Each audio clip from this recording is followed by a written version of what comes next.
Imagínalo. Roma, año 565. Estás junto a la Porta Pinciana, donde el viento baja desde las colinas y se mete entre las piedras como si buscara un secreto. El camino está húmedo.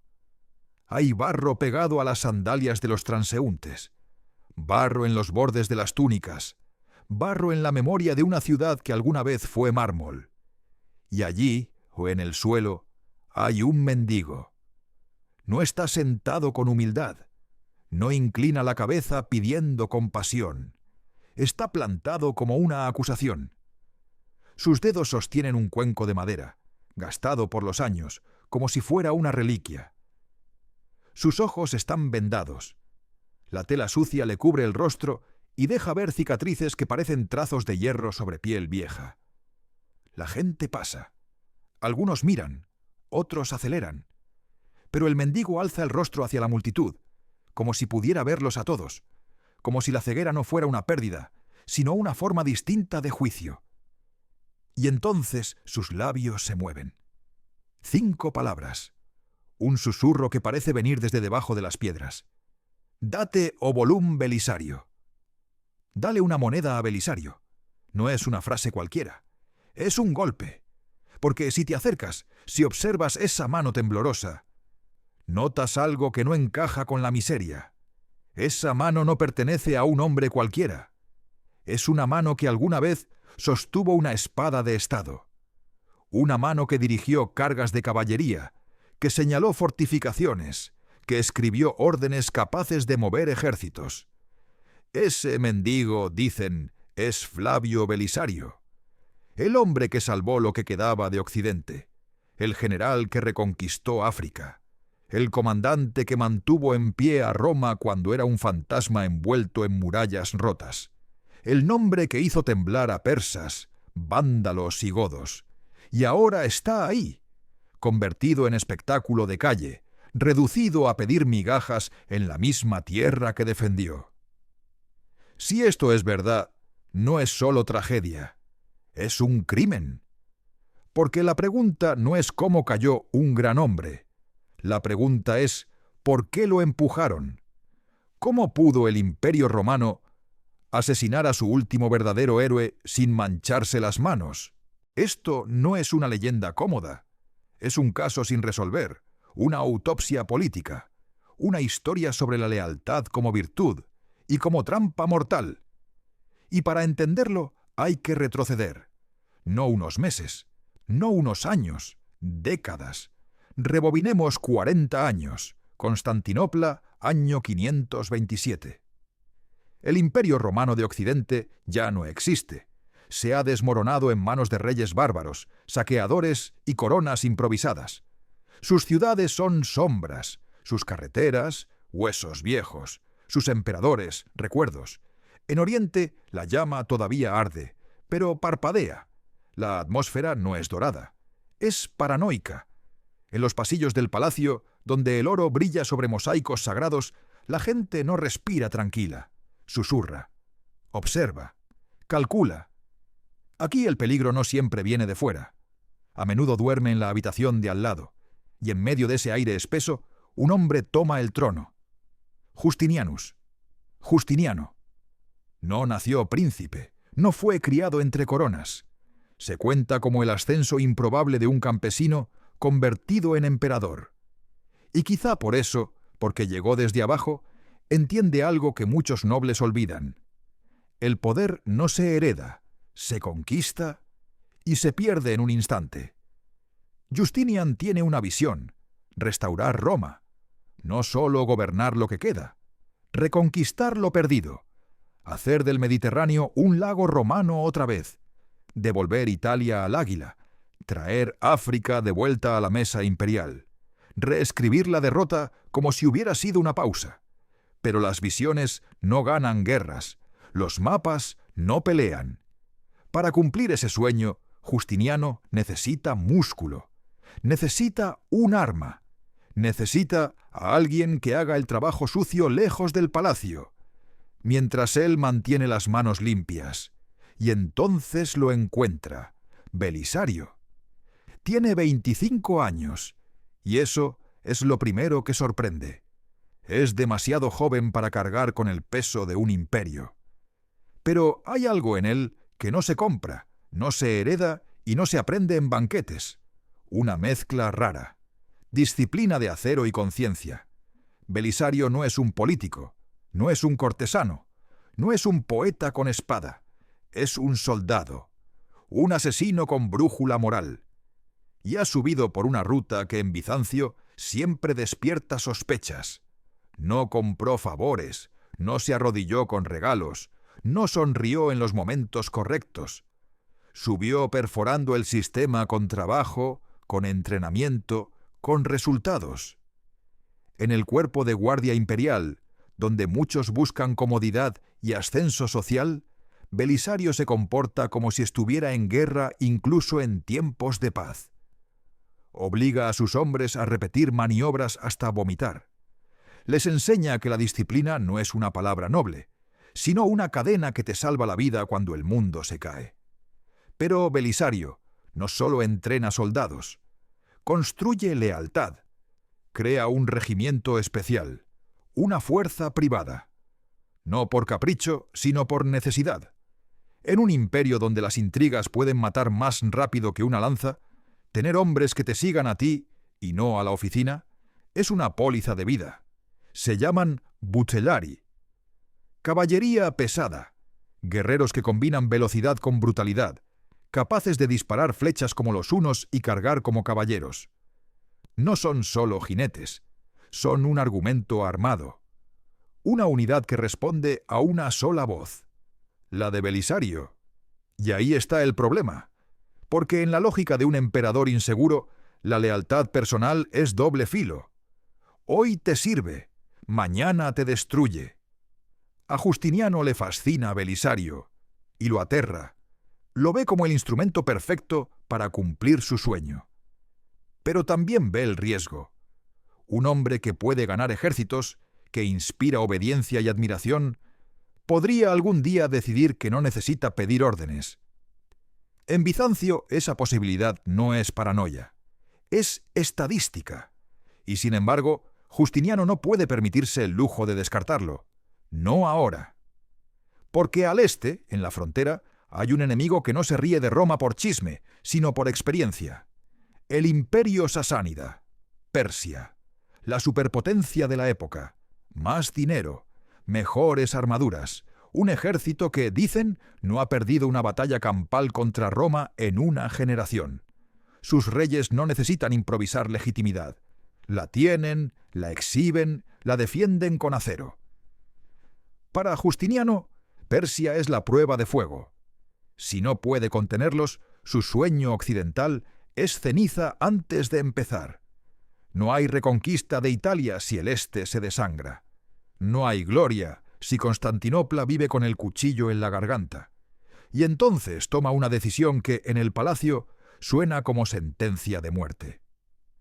Envía a Belisario, una misión que muchos llaman suicida, detener a la superpotencia, contener un golpe que puede partir el imperio en dos, frenar la marea persa con un ejército menor, con recursos limitados, lejos del centro, lejos del oro, lejos de la protección.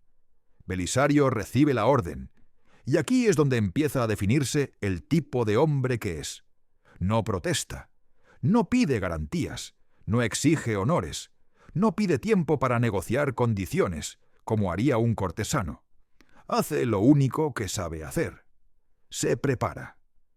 Porque Belisario entiende algo que otros no. En Bizancio, la guerra no es solo contra el enemigo exterior, también es contra los ojos que te observan desde el trono.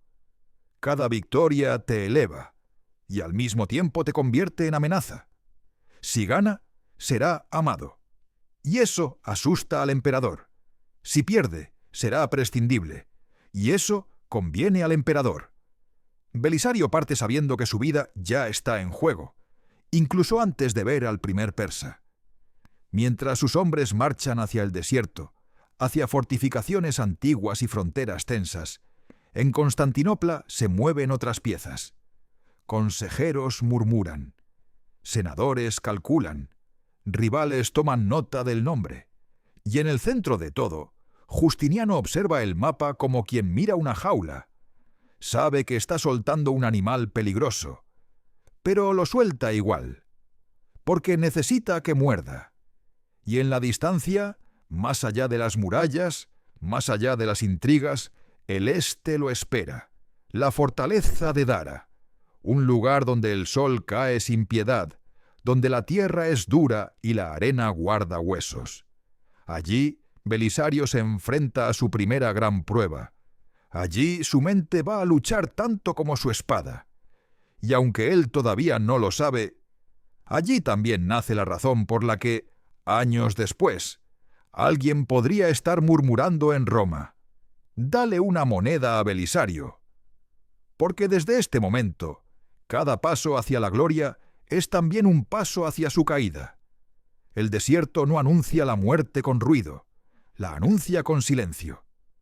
Cuando Belisario llega a Dara, la frontera oriental del imperio, no hay fanfarrias ni estandartes ondeando al viento. Hay polvo, hay calor, hay una tierra tan dura que parece odiar a los vivos. La fortaleza romana se levanta como una cicatriz vieja, recordando guerras pasadas que Roma ya no gana con facilidad. Belisario cuenta a sus hombres: 25.000. No es una fuerza despreciable, hasta que llegan los persas. 40.000 soldados del imperio sasánida avanzan como una marea de hierro. Sus armaduras brillan bajo el sol. Sus estandartes se alinean con una precisión que no deja dudas. Esta gente sabe cómo ganar guerras. No improvisan, no dudan. Vienen con la seguridad de quien no ha sido derrotado en décadas. Al mando está Peroces, un general persa que mira el campo y sonríe. Ve la fortaleza, ve el ejército romano más pequeño, ve a un comandante joven, sin fama, sin un nombre que inspire temor. Para él, esto no es una batalla, es una formalidad. Envía un mensajero, no con amenazas, con burla. «Prepara mi baño», dice el mensaje. «Dormiré esta noche en tu cama». Es la clase de arrogancia que solo se permite quien está acostumbrado a ganar. La clase de desprecio que suele preceder a las grandes catástrofes. Pero solo si el enemigo sabe pensar. Belisario no responde con insultos, no envía palabras, envía órdenes. Y la primera es absurda: «Traed palas». Sus oficiales lo miran confundidos. Algunos piensan que no escucharon bien. Están superados en número. La doctrina romana es clara. Cuando estás en desventaja, maniobras, retrocedes, ganas tiempo, no excavas. Pero Belisario no está siguiendo la doctrina. Está escribiendo otra. Ordena cavar trincheras, no muros rectos, no líneas limpias. Diseña un sistema irregular, dentado, con forma de U, cortando el terreno como una herida abierta. No es una defensa pasiva, es un escenario, un matadero. Coloca a la infantería en el centro con órdenes estrictas. No avanzar, no perseguir, no romper formación pase lo que pase. Los escudos deben convertirse en pared, la paciencia en arma. Luego esconde la caballería, no detrás del centro, sino en los flancos, fuera de la vista, detrás de colinas bajas. Parte de sus bucellari, parte de aliados hunos, fuerzas que no deben existir hasta que sea demasiado tarde. Belisario no está preparando una batalla, está preparando una trampa psicológica. Los persas atacan. Primero, el cielo se oscurece. Miles de flechas silban al mismo tiempo. Una tormenta tan densa que parece cubrir el sol. Los romanos se agachan, escudos alzados. El sonido del impacto es constante, casi hipnótico. La tierra vibra, el aire quema. Pero las trincheras hacen su trabajo. La infantería persa avanza y se frena. No puede cruzar fácilmente. Tropieza, se desordena, pierde ritmo. Lo que debía ser una avalancha se convierte en empujones confusos. Peroces observa, irritado. Esto no estaba en el guión. Y entonces comete el error clásico de los poderosos. Decide acelerar la victoria. Da la señal a su élite, los inmortales. Caballería pesada, guerreros cubiertos de hierro, montados en caballos entrenados para ignorar el miedo. Cuando cargan, el suelo tiembla. No es metáfora, es física. Miles de kilos de músculo y metal lanzados hacia adelante con una sola intención: romper. Se abalanzan contra el flanco izquierdo romano. El impacto es brutal. Las líneas romanas ceden, gritan, retroceden. Los persas empujan, convencidos de que la ruptura es total. Sus gritos de victoria se elevan incluso antes de ganar. Y entonces cruzan el punto invisible, el centro de la U. Belisario levanta la mano. Desde detrás de la colina, como fantasmas saliendo de la tierra, la caballería huno romana irrumpe sobre el flanco expuesto persa. Flechas a quemarropa, caballos chocando contra caballos, acero entrando por costados sin protección. Al mismo tiempo, Belisario lanza a sus bucellari. No cargan en masa, entran como cuchillas. Los cazadores se convierten en presa. La formación persa se quiebra, no por falta de valor, sino por sorpresa. Nadie espera que un ejército inferior dicte el ritmo. Nadie espera que el enemigo se niegue a jugar según las reglas. El pánico no llega como explosión, llega como infección. Un grupo retrocede, otro duda, otro huye. Y cuando un ejército que se cree invencible descubre que puede morir, la muerte se vuelve contagiosa. Los persas se rompen. 8.000 quedan tendidos en la arena. El resto huye, no en orden, no con dignidad. Huyen como hombres que han visto desaparecer el mito que los protegía. Belisario no persigue por gloria, persigue para destruir la idea de que Persia siempre gana.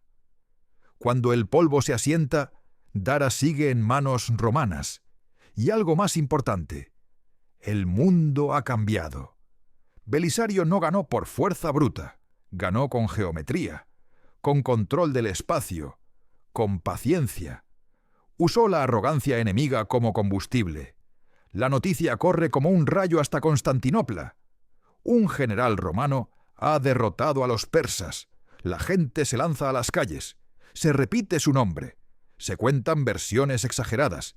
El imperio, por primera vez en años, siente algo peligroso: esperanza. Pero en el palacio, el sonido de los vítores no es música, es advertencia. Justinian mira el mapa, luego mira a Teodora. Ambos entienden lo mismo sin decirlo. Un hombre capaz de humillar a Persia es un hombre capaz de destronar a un emperador. Belisario cree que ha ganado una guerra. En realidad, solo ha sobrevivido a la primera ronda. Porque ahora regresa a una capital al borde de la explosión. Una ciudad llena de resentimiento. Una corte llena de celos. Y la próxima vez que desenvaine su espada, no será contra un enemigo extranjero. Será contra su propia gente. Enero del año 532. Constantinopla ya no es una ciudad. Es un horno. Durante días, el aire ha vibrado con un solo grito, repetido hasta perder su significado original y convertirse en amenaza. Nica, Nica, Nica. Victoria. Nació como un canto en el hipódromo. Un grito de aficionados, de pandillas, los azules y los verdes, hinchas de las carreras de carros, hombres que normalmente se apuñalan por colores y caballos. Pero algo ha cambiado. Los impuestos aplastan. La policía imperial humilla. La justicia se compra. Y por primera vez, los azules y los verdes dejan de odiarse entre sí, para odiar al mismo hombre. El emperador. No es un motín, es una demolición. Las multitudes arrancan piedras, incendian edificios, las estatuas caen. La antigua Hagia Sofía arde, y el humo es tan espeso que cubre el Bósforo como una nube negra. La capital del mundo romano se descompone ladrillo por ladrillo. Decenas de miles rodean el palacio, exigen cabezas, proclaman un nuevo emperador. Gritan como si el futuro ya les perteneciera. Dentro del palacio, el aire es distinto. Aquí no hay furia, hay miedo. Justinian, elegido por Dios, señor del mundo romano, tiembla. No como símbolo, sino como hombre. Da órdenes rápidas, desesperadas, que carguen el tesoro en los barcos, que preparen la huida, mejor el exilio que la muerte a manos de una turba. El Senado asiente. Los generales asienten. Incluso los guardias dudan. El imperio está a punto de abandonarse a sí mismo. Entonces, una sola persona se niega a moverse. Teodora. No grita. No suplica. No hace teatro. Se levanta frente al consejo como alguien que ha vivido demasiado como para temer volver a caer. Exactriz. Ex nadie. Ahora emperatriz. Habla despacio. Cada palabra es una daga. Quienes han llevado la corona, dice, no deberían sobrevivir a su pérdida. Silencio. Si deseas huir, César, huye. El oro está listo. El mar está abierto. Pero yo me quedo. Da un paso adelante. El púrpura imperial es el sudario más noble. Justinian se congela. La vergüenza le golpea más fuerte que el miedo. Cancela los barcos. Ordena cerrar las puertas. Y entonces gira la cabeza hacia el único hombre en la sala que no ha dicho una palabra. Belisario. Hasta ahora ha luchado guerras honorables, contra persas, contra enemigos claros. Hoy el emperador señala el hipódromo, esa inmensa herradura de piedra donde 30.000 rebeldes celebran, borrachos de poder. No necesita decir la orden, es evidente. Limpia. Belisario sale del palacio con sus veteranos, los mismos hombres que sobrevivieron a Dara, soldados que enfrentaron a los persas más temidos del mundo. Ahora marchan contra panaderos, zapateros, comerciantes, ciudadanos armados con palos y rabia. Un soldado combate enemigos, un carnicero mata ganado. Ese día, Belisario debe ser ambos. Se acercan al hipódromo. El ruido es ensordecedor. Cantos, risas, promesas de un nuevo orden. Nadie nota que las puertas empiezan a cerrarse desde fuera. Nadie sospecha que la trampa ya está armada. Belisario no golpea la puerta, la atraviesa. Entra por la entrada principal con los bucellarii, espadas desenvainadas. Al mismo tiempo, desde el otro extremo, el general Mundus irrumpe con sus tropas. El cerco se cierra. Lo que sigue no es una batalla, es una ejecución a escala industrial. La multitud entra en pánico. Corren hacia los muros, trepan, gritan, pero no hay salida. La disciplina romana, la misma que salvó al imperio en el desierto, ahora se vuelve contra su propio pueblo. Avanzan en ritmo. Corte, paso, corte, paso. El grito de Nica se convierte en súplica. No hay misericordia. Durante horas el acero trabaja. La sangre empapa las gradas. Los cuerpos se amontonan tanto que bloquean los pasillos. Cuando cae el sol, el hipódromo está en silencio. 30.000 ciudadanos muertos. Belisario envaina su espada. Camina de regreso al palacio con las botas pesadas, manchadas de la sangre de la gente que juró proteger. Informa con voz neutra. El trono está a salvo. La rebelión ha terminado. Pero algo se ha roto. Justinian mira a Belisario y ve a un salvador, sí. Pero también ve a un hombre que puede entrar en un estadio lleno de enemigos y salir como el único sobreviviente. El miedo al pueblo desaparece. Nace otro miedo, más frío, más duradero. El miedo a su propio general. Y para mantener esa arma lejos del trono, Justiniano decide apuntarla en otra dirección. Lejos, muy lejos, a una tierra perdida hace un siglo, a una costa dominada por piratas y oro. África. África, año 533. Durante casi un siglo, el Mediterráneo dejó de ser un lago romano. Las rutas que antes llevaban trigo y aceite ahora transportan miedo. En la costa sur, donde una vez latió el corazón económico del imperio, gobierna otro poder. Los vándalos. En la memoria popular son bárbaros que saquearon Roma y dejaron su nombre como sinónimo de destrucción. Pero la realidad es más incómoda. El reino al que navega Belisario no es una colección de chozas de barro. Es un imperio pirata asentado sobre columnas romanas, villas de mármol y un tesoro acumulado durante generaciones. Desde Cartago, el rey Gelimer controla el grano, controla el mar y controla el terror. Su flota domina las costas. Sus cofres están llenos de oro robado a Roma décadas atrás. Es un enemigo rico y confiado. Justinian entrega a Belisario 15.000 hombres. 15.000 para recuperar un continente. En Constantinopla, los críticos se burlan. Dicen que las líneas de suministro son demasiado largas, que la flota vándala hundirá a los romanos antes de ver la arena, que el emperador está enviando a su general más peligroso a una tumba lejana. Belisario escucha y zarpa. Sabe algo que sus críticos ignoran. Los vándalos han cambiado. 2 generaciones viviendo en el lujo romano han suavizado a los antiguos lobos del norte. Ya no son migrantes desesperados, son terratenientes, administradores, hombres que han olvidado cómo se gana una guerra larga. El desembarco es secreto, en la costa de la actual Túnez. No hay trompetas, no hay desafío, solo barcos deslizándose sobre el agua al amanecer. Los soldados pisan tierra y ven huertos, árboles cargados de fruta, viñas sin vigilancia.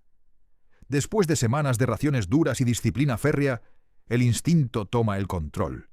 Manos se extienden, manzanas desaparecen, uvas son arrancadas. Belisario reacciona al instante, no grita, no amenaza, ejecuta a los saqueadores, delante de todos. Luego, reúne al ejército alrededor de los cuerpos y pronuncia unas palabras que cambian la guerra. No hemos venido a conquistar a esta gente, hemos venido a liberarla. Si robáis a un ciudadano romano, sois iguales a los vándalos. Es brutal y es brillante. La población local, sometida por los vándalos arrianos, observa con miedo y luego con esperanza. En lugar de guerrillas y emboscadas, los mercados se abren.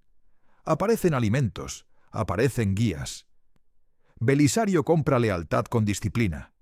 Marcha hacia Cartago no como invasor, sino como alguacil que vuelve a poner orden. Gelimer entra en pánico. Reúne a su ejército para una emboscada cerca del 10º hito de la ciudad. El terreno es traicionero. Colinas, polvo, confusión. La batalla estalla sin forma clara. En un momento crítico, los vándalos aplastan la vanguardia romana. La victoria está al alcance de la mano. Gelimer solo necesita ordenar la carga final. Entonces ve el cuerpo de su hermano, Amatas, muerto en una escaramuza previa. El rey se detiene. Se baja del caballo. Llora. Mientras el rey llora, Belisario actúa. Reagrupa. Ataca. El momento de vacilación se convierte en tumba. El ejército vándalo se quiebra. Gelimer huye a las montañas. Belisario entra en Cartago. Las puertas están abiertas. Las tiendas abiertas. La ciudad no parece conquistada. Parece de vuelta. Marcha directo al palacio vándalo. Se sienta en el trono. Y come la cena preparada para Gelimer.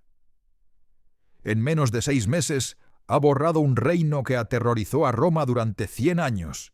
El tesoro es inimaginable. Oro saqueado de Roma generaciones atrás. Belisario lo envía todo a Constantinopla. El triunfo es deslumbrante. El pueblo aclama. Gelimer desfila en cadenas doradas. No han visto una victoria así en vida. Pero observa el rostro del emperador. La sonrisa es rígida. Justinian le ofrece a Belisario una elección: quedarse en África como gobernador o volver a la capital. Es una prueba. Si se queda, construye una base de poder. Si vuelve, se somete. Belisario vuelve, deposita el oro a los pies del emperador, demuestra una vez más su lealtad. Justinian respira aliviado, pero no le permite descansar. África fue solo el aperitivo. Ahora quiere el plato principal. Italia. Italia, año 536. Belisario entra en Roma, y lo que encuentra no es una capital, es un cadáver que todavía respira. Las avenidas monumentales están rotas, el mármol se descascara, las estatuas observan con ojos vacíos a una población que se ha encogido hasta apenas 50.000 almas. Donde antes vivía 1.000.000, ahora quedan ecos. Roma no ha muerto, pero tampoco vive. Sobrevive por inercia, como un gigante agotado que aún no sabe que ya cayó. Belisario no entra como conquistador, entra como custodio. Tiene apenas 5.000 hombres para defender 12 millas de murallas colosales. Murallas construidas para un imperio que ya no existe. Sabe que no podrá mantenerlas todas. Sabe que el enemigo vendrá. Y no será indulgente. Los ostrogodos gobiernan Italia desde hace décadas. No son vándalos ablandados por villas romanas. Son guerreros curtidos, dueños de la tierra, acostumbrados a mandar. Su rey Witigis se enfurece al perder Roma sin lucha y marcha hacia el sur con un ejército que, según los cronistas, oscurece el horizonte. Incluso si esas cifras están infladas, la realidad es clara. Belisario está superado al menos 15-1. La guerra gótica ha comenzado de verdad. Witigis juega su mejor carta primero. Corta los acueductos. Durante siglos, esas venas de piedra trajeron vida a Roma. Agua para beber, agua para bañarse, agua para limpiar. Ahora se secan. Las termas quedan mudas. Las fuentes dejan de cantar. Las cloacas se estancan. La ciudad empieza a oler a enfermedad y a miedo. Sin agua, los molinos de grano se detienen. Sin harina, el pan desaparece. Roma enfrenta la hambruna en cuestión de días. Belisario no reza. Ingenia. Observa el Tíber fluyendo lento pero constante a través de la ciudad. Ordena anclar barcos en la corriente y les instala ruedas de molino movidas por el agua del río. Ha inventado el molino flotante. El grano vuelve a molerse. El pan vuelve a hornearse. La ciudad come. Witigis comprende que no podrá matar de hambre a Roma tan fácilmente. Entonces decide aplastarla. Los godos construyen torres de asedio, más altas que las murallas, arrastradas por bueyes. Cuando avanzan, la tierra tiembla. Desde las murallas, los defensores, pocos, cansados, hambrientos, miran a su comandante buscando una señal. Belisario no se esconde detrás. Sube a la muralla. Toma un arco. Apunta. La flecha atraviesa el cuello del comandante godo que lidera el asalto. Dispara otra. Otro oficial cae. Luego da una orden que suena absurda. Disparad a los bueyes. Las flechas descienden. Los animales caen. Las torres se detienen. Inmóviles. Inútiles. Monumentos de madera al fracaso. La infantería gótica queda expuesta. La defensa aguanta. El asedio se prolonga. Día tras día. Mes tras mes. 374 días. Dentro de las murallas la gente come mulas, perros, hierbas que crecen entre los adoquines. Suplican a Belisario que se rinda. Él se niega. Duerme en las murallas. Lucha en escaramuzas. Aparece en todas partes, sosteniendo la moral con pura energía. Finalmente los godos se quiebran. El hambre y la enfermedad golpean su campamento igual que la ciudad. Witigis quema sus tiendas y se retira al norte. Roma ha sido salvada. Pero el precio es irreversible. Los acueductos nunca se repararán del todo. Las termas, símbolo de la vida clásica, mueren. La higiene, el ocio, la antigua normalidad romana, se estrangulan lentamente. Roma vive, pero ya no es Roma. Y mientras Belisario sangra por la ciudad, en Constantinopla no llegan refuerzos. Llegan espías. Llega Narsés, un general eunuco. no para ayudar, sino para vigilar. Para dividir el mando. Los godos huelen la fractura. Envían mensajeros a Belisario con una oferta que supera cualquier tesoro. No quieren rendirse a Justiniano, lo desprecian. Quieren rendirse a Belisario. Le ofrecen la corona del imperio de Occidente, convertirse en emperador, revivir Roma en el oeste, gobernar Italia y poner fin a la guerra. Es la tentación suprema. Y Belisario escucha. Año 540. Rávena no es una ciudad. Es una trampa natural. Rodeada de marismas mortales, protegida por aguas estancadas y accesos mínimos, fue elegida como capital del occidente por una razón simple. Es casi imposible de tomar. No se la asalta, se la rodea. No se la quiebra con fuerza, se la mata con paciencia. Belisario lo sabe. No puede cavar trincheras en un pantano. No puede forzar una hambruna rápida. No puede lanzar un asalto frontal sin perderlo todo. Así que hace lo que mejor sabe hacer. Espera y observa. Dentro de Rávena, los godos están agotados. Han visto caer a todos los ejércitos enviados contra este romano. Han perdido ciudades, hombres, confianza. Su rey, Witigis, ya no inspira. Ha fallado una y otra vez. En una cultura guerrera, el fracaso no se perdona. Y entonces miran al enemigo. Miran a Belisario. Ven a un general que pelea en las murallas, que comparte el hambre, que gana sin humillar a los vencidos. En su mundo, la fuerza reconoce a la fuerza. Y Belisario es fuerte. Así nace la conspiración. Mensajeros salen de la ciudad de noche, cruzando los pantanos en silencio. Llegan al campamento romano con una propuesta que, de pronunciarse en voz alta, sería traición absoluta. Abriremos las puertas, entregaremos el tesoro. Serviremos a Belisario, pero con una condición. No nos rendiremos a Justiniano, no obedeceremos a Constantinopla. Te ofrecemos la corona de Occidente. Con una sola palabra, Belisario puede revivir el imperio romano de Occidente. Tiene el ejército, tiene la lealtad de sus hombres, tiene el respeto del enemigo. Y Justiniano está a semanas de distancia por mar. La corona está sobre la mesa. Cualquier otro general habría cruzado el Rubicón sin dudar. César lo hizo. Sila lo hizo. Napoleón lo haría. Belisario toma su decisión. Acepta. Les dice a los godos que tomará la corona. Las puertas de Rávena se abren. El ejército romano cruza la calzada, escudos en alto. Belisario entra montado, no como conquistador, sino como soberano. Los guerreros godos lo aclaman. Las mujeres observan desde las ventanas. El momento parece histórico, definitivo. Entonces la trampa se cierra. Una vez aseguradas las murallas, los graneros y el tesoro, Belisario se quita la máscara.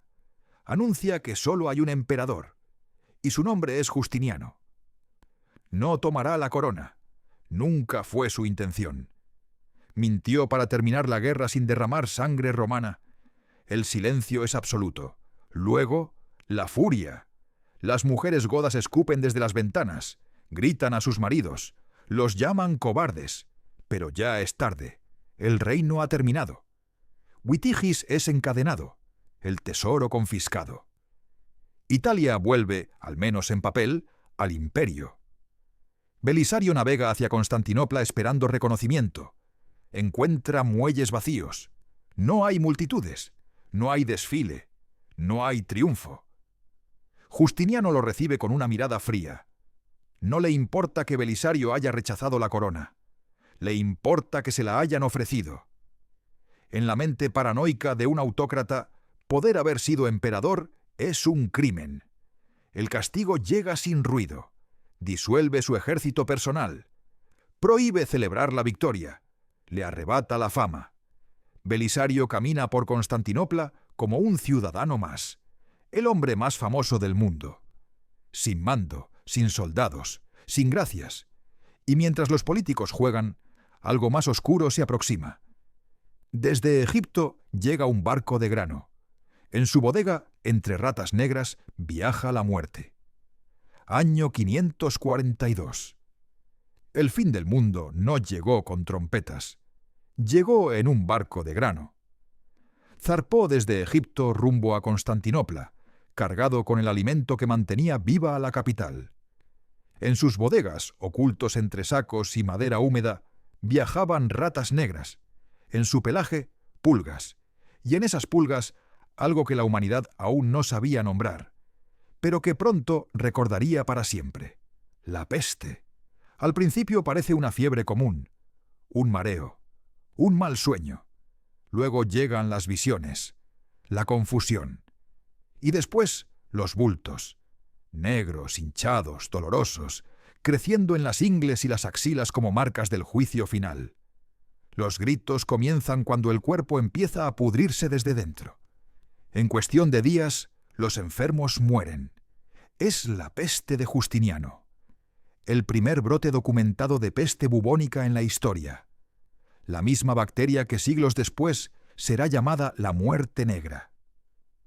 Constantinopla se convierte en un mausoleo. La gente cae muerta en las calles mientras compra pan.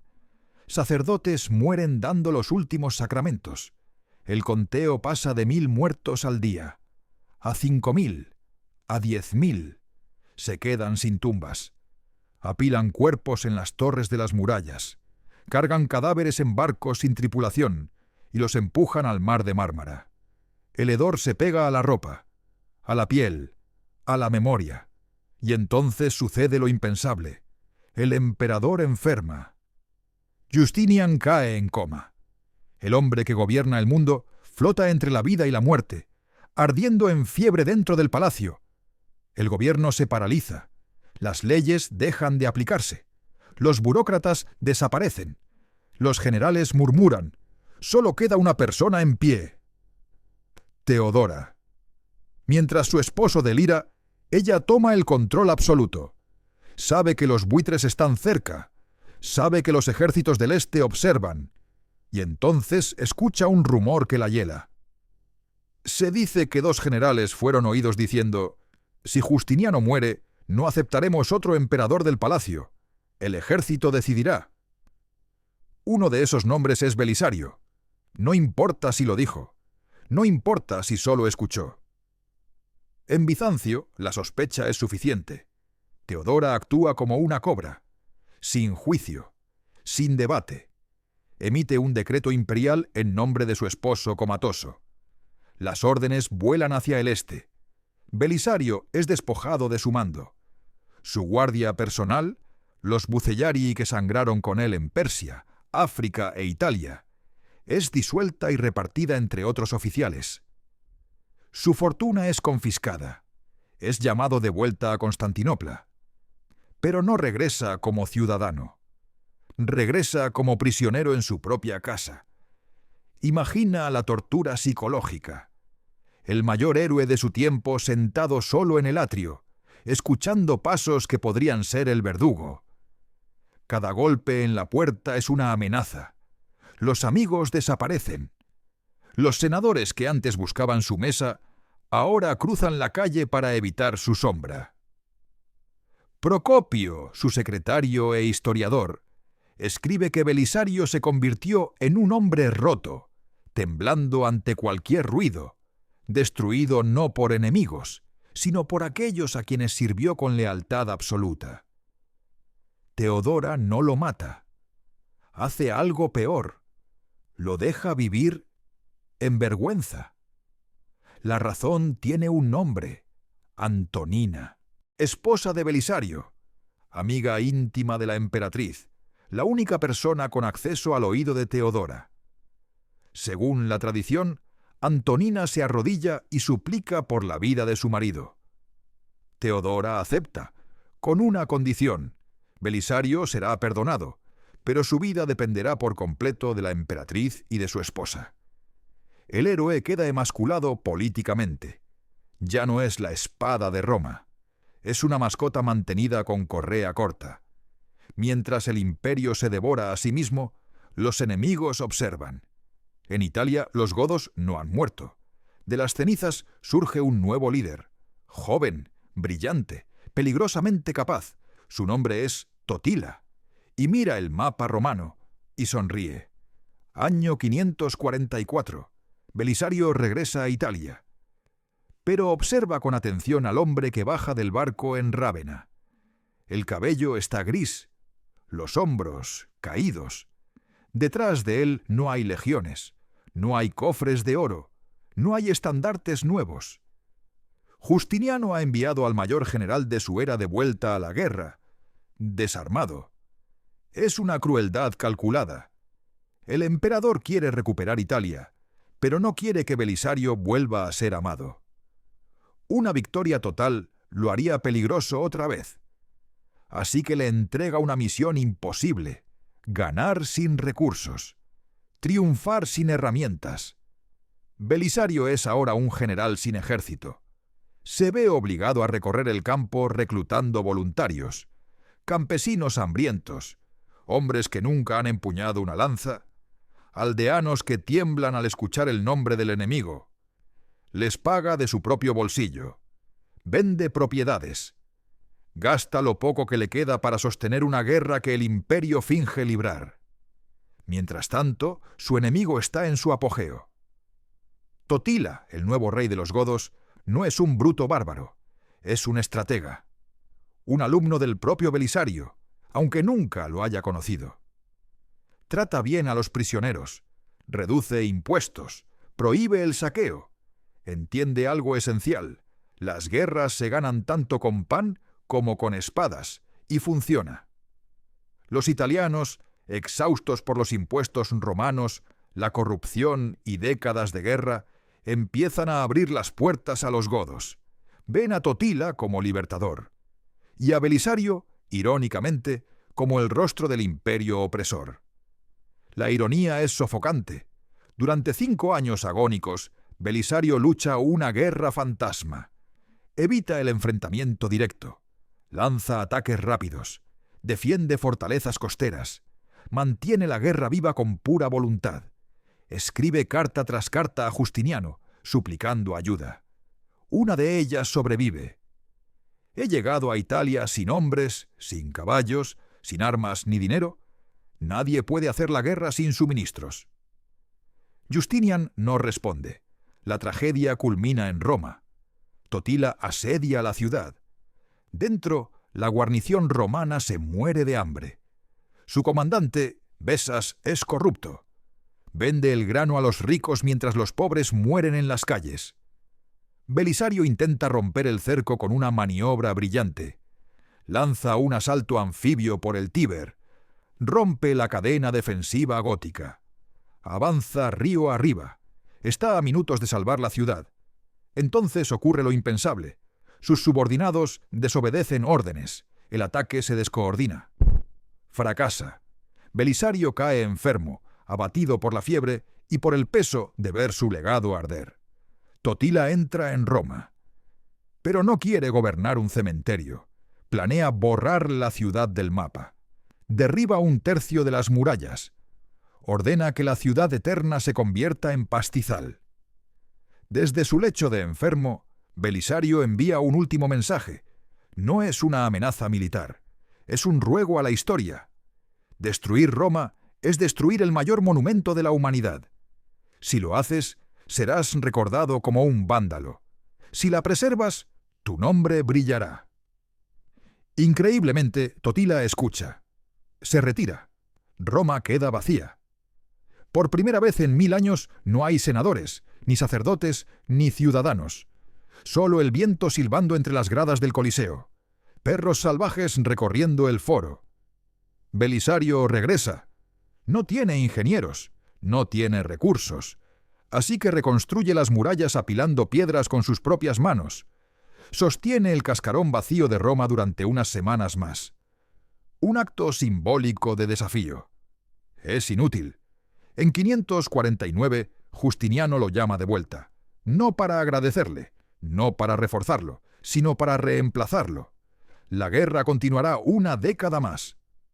Finalmente la ganará Narsés, el general eunuco, con el gran ejército y el dinero que Belisario siempre pidió y nunca recibió. Belisario vuelve a Constantinopla, derrotado no por el enemigo, sino por su propio amo. Año 559. Han pasado 10 años desde que Belisario dejó Italia. Ahora es un anciano que vive en los márgenes de Constantinopla, una sombra entre sombras. Su armadura cuelga olvidada. Su espada descansa contra la pared como un recuerdo incómodo. Para la corte ya no es un héroe, es una reliquia, un eco de tiempos más audaces. Pero la historia nunca pregunta si estás listo. Mientras los políticos discuten teología y el emperador se obsesiona con doctrinas, una tormenta se forma en el norte. Los cutriguros, una confederación huno-bárbara, cruzan el Danubio congelado. Su líder es Zabergan, un caudillo brutal, rápido, despiadado. Las fortalezas fronterizas caen, las defensas exteriores se desmoronan, y de pronto ocurre lo impensable. Los hunos están a solo 30 kilómetros de Constantinopla. El pánico se extiende, las tiendas cierran, las iglesias se llenan de ciudadanos llorando. Justiniano, ya en sus 70, queda paralizado. La guardia imperial es ceremonial, envuelta en seda y oro, inútil frente a jinetes de la estepa. No hay ejército. Las legiones están lejos, atrapadas en Italia o en la frontera oriental. En su terror más profundo, el emperador recuerda un nombre: Belisario. El viejo general es convocado. No pide oro, no pide disculpas por décadas de humillación. Simplemente se pone el casco y monta su caballo. Mira a su ejército, y es patético. Un puñado de veteranos canosos, antiguos bucellari marcados por cicatrices. El resto son campesinos aterrados, armados con horcas y cuchillas oxidadas. Frente a ellos, 7.000 jinetes hunos, los asesinos más temidos del mundo. Belisario sabe que una batalla campal sería una masacre, así que decide ganar sin luchar. Elige un valle estrecho y boscoso cerca de Chetos.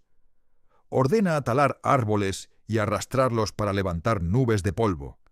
Enciende cientos de hogueras, muchas más de las necesarias. Luego da la orden más extraña de todas. Cuando os lo indique, golpead vuestros escudos, gritad, haced todo el ruido posible. Zabergan avanza esperando aplastar a una milicia débil. En cambio, ve el horizonte cubierto de polvo. El bosque estalla en gritos, metal chocando, trompetas resonando. El viento empuja la tierra a los rostros de los hunos. Parece un ejército inmenso. Es teatro. Es psicología. Zabergan duda. Cree que el ejército romano ha regresado del este. Cree haber caído en una trampa. El miedo, por una vez, cambia de bando. Ordena la retirada. Los hunos huyen sin combatir. Belisario ha salvado Constantinopla sin perder un solo hombre. La ciudad estalla en júbilo. Las calles se llenan. El nombre de Belisario vuelve a resonar. Por un instante, la vieja gloria regresa. Pero en el palacio, los vítores suenan como amenaza. Justinian no ve un salvador. Ve un rival. No hay desfile. No hay celebración oficial. Belisario recibe un agradecimiento frío y una orden silenciosa. Vuelve a casa. Desaparece. 3 años después, surge una conspiración. Un supuesto complot para asesinar al emperador. Las pruebas son débiles. Los testigos, torturados. Pero un nombre aparece. El nombre que Justiniano ha estado esperando oír. Belisario. Año 562. El tribunal está en silencio. Ante los magistrados no hay un traidor ambicioso, sino un anciano de manos temblorosas, con ojos que han visto imperios levantarse y caer. Se le acusa de corrupción, de robar al tesoro y conspirar contra el emperador. Es una farsa. El hombre que rechazó la corona de Occidente, el hombre que entregó tesoros sin quedarse una moneda, el hombre que financió guerras con su propio dinero. Pero en Bizancio, la inocencia no protege, aísla. Los senadores evitan su mirada. Los soldados que lo habrían seguido hasta el infierno están muertos o dispersos. El martillo cae. Culpable. Justinian no ordena su muerte. Ordena algo peor, el borrado. Se le quitan títulos, propiedades, honores. Queda bajo arresto domiciliario. Aquí la historia se vuelve leyenda. Relatos medievales dicen que fue cegado y convertido en mendigo. Pero los cronistas contemporáneos cuentan algo más cruel. No fue cegado con hierro, sino con silencio. 7 meses encerrado, mirando la ciudad que salvó seguir adelante sin él. En 563, Justiniano lo libera y le devuelve sus títulos. Es demasiado tarde. El Belisario que sale es un fantasma. Muere en marzo de 565, en su finca de Calcedonia, a los 60 años, sin funeral de estado, sin multitudes, solo Antonina a su lado. 8 meses después, Justiniano lo sigue a la tumba, y así termina la historia del último romano. No porque fuera el último soldado, sino porque fue el último que creyó que Roma valía la pena, incluso cuando Roma no lo merecía. Gracias por escuchar hasta el final. Suscríbete y no olvides la historia.